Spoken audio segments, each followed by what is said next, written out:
Hello and welcome. Is God still with us at this time? At this time in our life, has God abandoned us? Are we somehow separated from His presence? During this time of the pandemic, these are the kinds of questions we may be asking ourselves.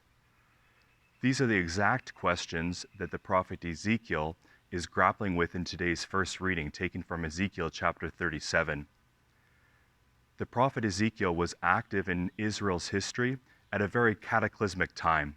The prophet Ezekiel is active just at the beginning of the Babylonian exile. Now Babylon, this great empire, swept down into Israel, destroyed Jerusalem, destroyed the temple in 586 BC, and led many of the people into exile in Babylon, and Ezekiel was among these people. The time of the Babylonian exile wasn't just a time of social, economic upheaval. It was a time of religious upheaval. People began asking themselves incredibly difficult questions.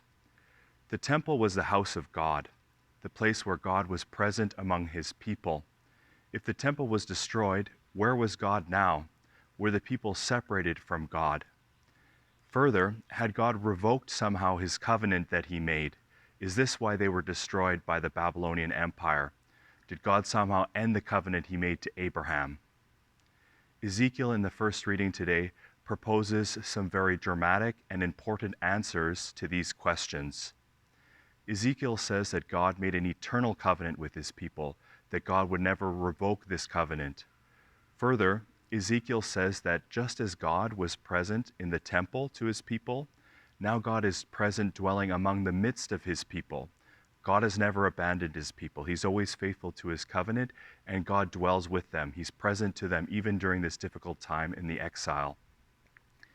The pandemic, perhaps, that we're going through can feel like a bit of an exile. We can ask ourselves the same questions that the people of Israel asked during the Babylonian exile. It's important for us then today to be inspired by this hopeful message of Ezekiel, that God is always faithful to His covenant, that God continues to be present to us. He is with His people always. God bless you and take care.